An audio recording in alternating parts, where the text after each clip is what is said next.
Salut à tous! Dans cette vidéo, je vais vous expliquer comment aménager simplement votre temps de façon à y intégrer un apprentissage par immersion. Si vous n'êtes pas familier avec l'apprentissage par immersion, alors vous pouvez aller voir une des vidéos que j'ai fait sur le sujet. Je vais mettre une carte juste ici. Si vous avez compris ce qu'était l'immersion, vous savez qu'il y a plein d'activités que l'on peut faire. Par exemple, regarder une vidéo dans la langue que l'on cherche à apprendre, ou écouter un podcast, lire. Donc il y a vraiment beaucoup de choses qu'on peut faire. Et ce n'est pas forcément évident de savoir à quel moment de la journée, pendant combien de temps on va pouvoir faire chacune de ces activités-là. Ok, c'est parti! Pour commencer, je vais vous expliquer pourquoi je pense que c'est un sujet très important de savoir organiser son temps pour l'immersion. Quand on apprend une langue étrangère difficile comme le japonais, et bien vraiment ce qui va être le plus important, bien sûr c'est la motivation, mais aussi le temps que vous allez pouvoir consacrer et la régularité avec laquelle vous allez faire votre apprentissage. Quand on a un emploi du temps un peu chargé, ça paraît difficile de caler des créneaux pour faire cet apprentissage. Mais en vous organisant un petit peu, je vais vous montrer que vous pouvez en fait pratiquer beaucoup plus que vous ne le pensez, même sur une journée standard où vous allez au travail par exemple. Finalement, quelle que soit un peu votre méthode, plus vous allez passer de temps, plus vous allez progresser, c'est inévitable. Maintenant, cela étant dit, si on parle de gérer son temps, à mon avis, toutes les méthodes ne sont pas égales.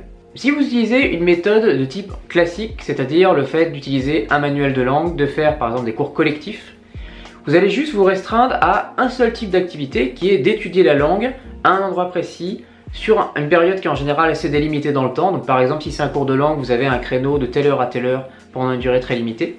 Et vous devez vous déplacer, aller à un certain endroit. Bon, maintenant ça se fait de plus en plus évidemment avec de la visioconférence. Mais voilà, l'activité est limitée dans le temps. Et elle nécessite aussi une bonne concentration, vous devez être vraiment concentré sur le cours pour arriver à suivre. A contrario, la méthode que j'utilise, basée sur l'immersion, a l'avantage de pouvoir se décliner en plein d'activités. Comme je l'avais déjà un peu expliqué dans ma précédente vidéo sur l'immersion, une méthode efficace, ça consiste à choisir toujours la bonne activité au bon moment, suivant les différentes contraintes que vous allez avoir. De cette manière-là, vous allez passer le maximum de temps en immersion dans la langue que vous cherchez à apprendre et vous aurez le plus de bénéfices de cette approche par immersion. Comment est-ce qu'on va choisir quelle activité d'apprentissage faire à quel moment? Pour moi, il y a 3 contraintes importantes à prendre en compte. La première, c'est est-ce que vous êtes actif ou passif dans votre apprentissage? Actif, ça signifie que vous êtes complètement focalisé sur votre activité d'apprentissage, vous ne faites rien d'autre. Et passif, au contraire, vous êtes en train de faire quelque chose d'autre, mais vous avez suffisamment, on va dire, de bande passante dans le cerveau ou d'attention disponible pour arriver à faire aussi une activité d'apprentissage. Deuxième critère, est-ce que vous êtes concentré ou vous allez plutôt être dans un moment de relaxation, de détente. Et enfin, le troisième critère, quels outils avez-vous à votre disposition à ce moment précis? Par exemple, si vous êtes dans la rue, vous avez peut-être votre téléphone où vous pouvez écouter quelque chose avec, mais vous n'aurez pas votre ordinateur à portée de main pour utiliser un site web ou lire des contenus par exemple sur l'ordinateur.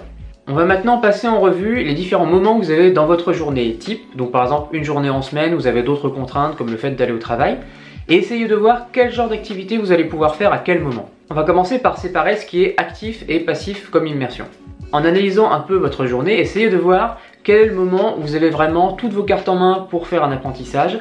Donc par exemple, vous avez accès à tous les outils disponibles, vous êtes probablement à une table où vous pouvez étudier.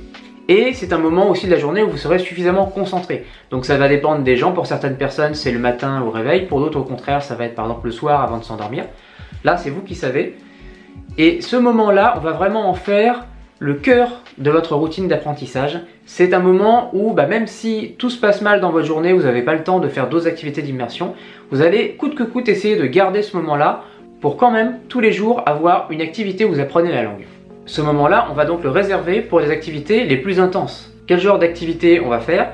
Pour moi, il y a 3 activités d'immersion active. Si on les trie de celles qui demandent le plus de concentration à celles qui demandent le moins de concentration, ça donnerait en premier la lecture intensive. Si vous ne savez pas ce que c'est, j'ai fait une vidéo qui explique la différence entre lecture intensive et extensive, donc je vous invite à aller regarder cette vidéo-là. Pour la lecture intensive, vous avez besoin d'être à un bureau avec des ressources type ordinateur pour pouvoir faire des recherches sur internet quand vous ne comprenez pas quelque chose. Et évidemment, il faut être très concentré parce que vous allez passer sur un texte dans lequel il y a plein de mots que vous ne connaissez pas. Deuxième activité, c'est la lecture extensive. Donc la différence, c'est que celle-ci demande beaucoup moins de concentration. C'est plutôt un moment de relaxation. Donc si un jour, pendant le moment où vous travaillez vraiment le japonais de façon active, vous n'avez vraiment pas l'énergie suffisante pour faire une lecture intensive, eh bien vous allez switcher et plutôt faire une lecture extensive.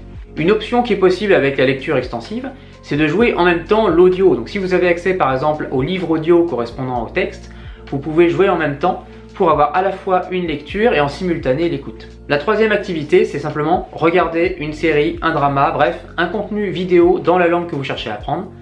Ça demande encore moins de concentration parce que vous allez avoir plein d'éléments visuels qui vont vous aider à comprendre ce qui se passe. Donc même s'il y a des passages où vous êtes un petit peu paumé, c'est pas très grave, vous allez pouvoir vous relaxer et ça va être un bon moment. Suivant votre planning, il y a peut-être d'autres moments dans la journée où vous pourrez faire des activités d'immersion active. Par exemple, si vous prenez les transports en commun, bien, il sera tout à fait possible sur un long trajet d'avoir le temps de lire un livre. Ça ne sera probablement pas une lecture intensive puisque ça demanderait d'avoir par exemple un ordinateur pour faire différentes recherches. Mais vous pouvez tout à fait faire une lecture extensive ou bien même regarder une série sur votre téléphone portable. Passons maintenant à la partie immersion passive.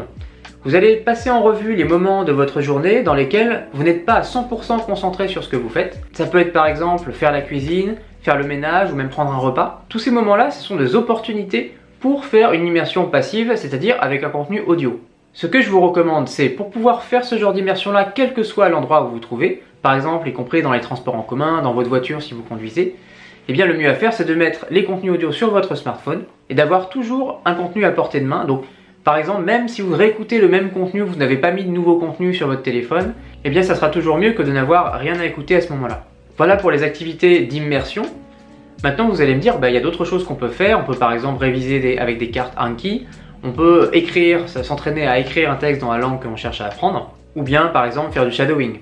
Ces activités-là, elles ont un point commun, c'est qu'elles sont actives. Vous ne pouvez pas faire autre chose en même temps. Donc ça veut dire que ça va entrer en concurrence avec votre immersion active. L'équilibre à trouver entre ces autres activités et l'immersion, eh bien, il va dépendre de votre niveau, il va dépendre de quel objectif vous cherchez à atteindre.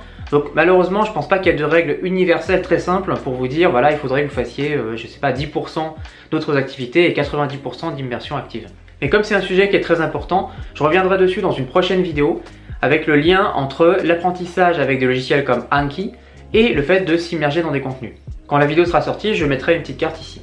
Voilà, c'est tout pour aujourd'hui. J'espère que vous avez trouvé cette vidéo intéressante. N'hésitez pas à me faire part dans les commentaires de ce que vous avez pensé de ce système d'organisation et peut-être d'autres solutions auxquelles vous avez pensé pour bien aménager son temps d'immersion. Si vous avez bien aimé cette vidéo, alors mettez un pouce bleu, abonnez-vous à la chaîne pour recevoir plus de contenu et je vous dis mata kondo!